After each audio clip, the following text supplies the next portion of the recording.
নতুন আলু দিয়ে একেবারে ঝামেলা ছাড়া বেশ মচমচে মজার একটা রেসিপি দেখে নিন। আলুগুলোকে ভালো করে ধুয়ে তারপর পানি দিয়ে সেদ্ধ করে নিন। এবার পানি থেকে তুলে আলুগুলোকে একটু চেপে এভাবে ফাটিয়ে নেব, যেন গুঁড়া না হয়ে যায় সেদিকে খেয়াল রাখতে হবে। আলু ভাঙা যাবে না, শুধু হালকা চাপ দিয়ে এটাকে একটু থেতো করে নেব। তারপর এই আলুগুলাকে পরিমাণ বুঝে স্বাদ মতো মশলায় মাখিয়ে নিতে হবে। তো আমি দিয়ে দিলাম লবণ, মরিচের গুঁড়া আর জিরা গুঁড়া। এবার একসাথে হালকা হাতে মাখিয়ে নেব। আর সেদ্ধ করার সময় একটু লবণ দিয়ে সেদ্ধ করবেন, তাহলে আলুর ভেতরেও লবণ যাবে আর লবণ নেই মনে হবে না খাওয়ার সময়। এখানেও আমি বেশ লবণ মশলা দিয়ে মাখিয়ে নেব। সেদ্ধর সময় না দিলেও কোনো সমস্যা নেই, তবে দিয়ে নিলে একটু টেস্টটা ভালো আসবে। তো মাখানোর শেষে এগুলোকে কুট করার জন্য নিয়ে নিয়েছি আটার সাথে সামান্য লবণ দিয়েছি আর দিয়েছি লাল মরিচের গুঁড়া।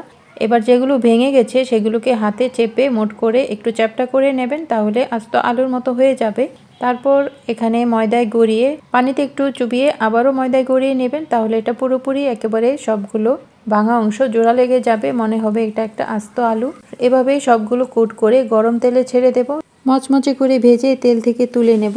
এগুলোকে এবার আমি মশলায় মাখিয়ে নেব, খেতে আরও বেশি মজা লাগবে। তো দিয়ে দিব সামান্য tomato sauce, chaat masala, bit লবণ আর দেব চিলি ফ্লেক্স। একসাথে মেখে নেব। এটা খেতে অসম্ভব মজা হয়, যেমন মচমচে তেমন মশলাদার।